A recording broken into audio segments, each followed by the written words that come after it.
Hello chess lovers, I have an interesting game for you played in round 12 at Berlin Candidates Tournament. Sergey Karjakin with the white pieces playing against Fabiano Caruana. Karjakin started with e4 and e5 by Caruana, knight f3, and as usual Caruana goes for Petrov's defense. Knight takes e5, d6, knight f3, knight takes e4 and knight c3.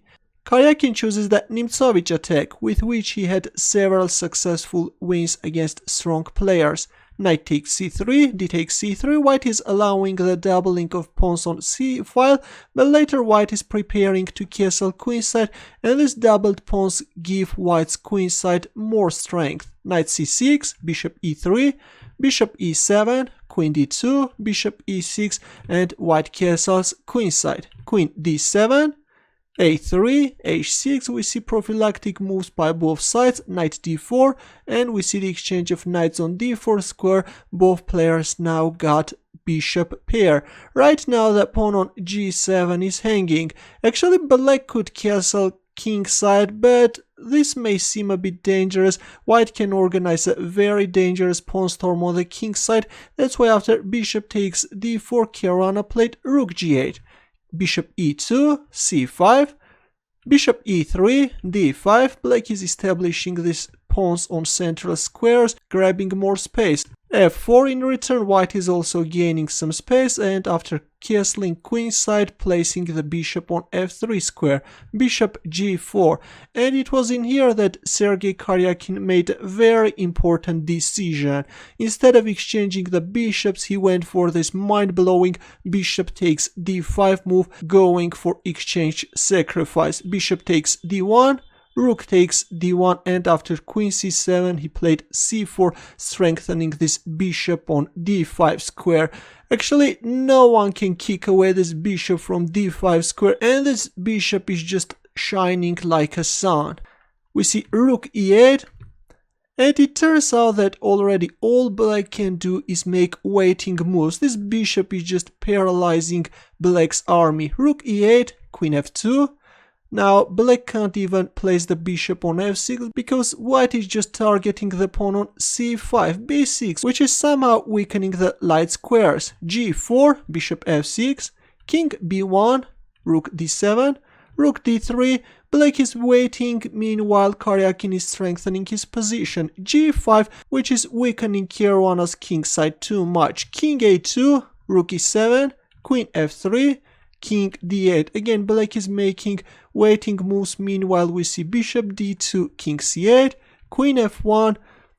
At any moment this rook can come on h3 square, rook d6. Well, if I move like g takes f4, then after bishop takes f4, bishop e5, white can simply capture on h6. If bishop takes h2, then rook h3. If bishop e5, covering the h8 square, then bishop g5, and after rook 8 white can play queen f5, and white has a very strong attacking position and black pieces actually stand very passive. Let's go back. After queen f1 we see rook d6, f takes g5. Well, instead of playing f takes g5, actually rook h3 was also playable. If g takes f4, then bishop takes f4, and then bishop takes h6. But after rook d6 we see f takes g5, bishop takes g5, and we see the exchange of dark square bishops. But now the queen comes after this pawn on g5. Queen f5 check, rook d7, and the queen is simply grabbing the pawn on g5.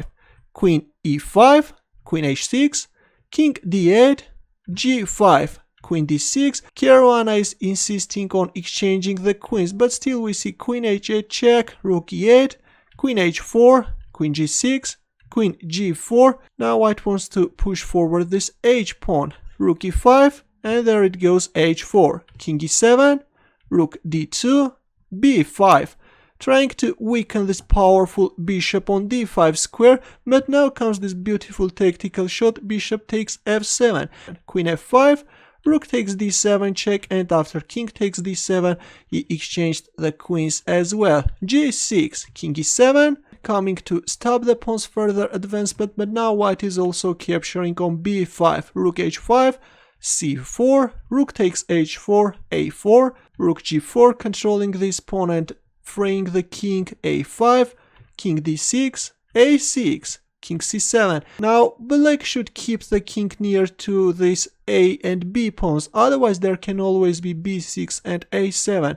We see king b3 and finally Caruana resigned. Well, if rook g3, then king c2, the king is coming to support the g pawn. If king b6, then king d2. Again, if king c7, the king is coming. Now if we move like king d7, then white can bring into life this b6 idea, and then a7 pawn is galloping down. Or if we move like king b6, then simply this king is coming nearer to g pawn and it's over. This is going to be an easy win for white. A very impressive game, I think, played by Sergey Karjakin. After an unlucky start, if you remember, he lost the first game, then after 2 draws lost another game. Karjakin managed to recover in the end of the tournament, and after winning several games, now he's the leader of the tournament. Definitely the last 2 rounds are going to be very interesting and dramatic.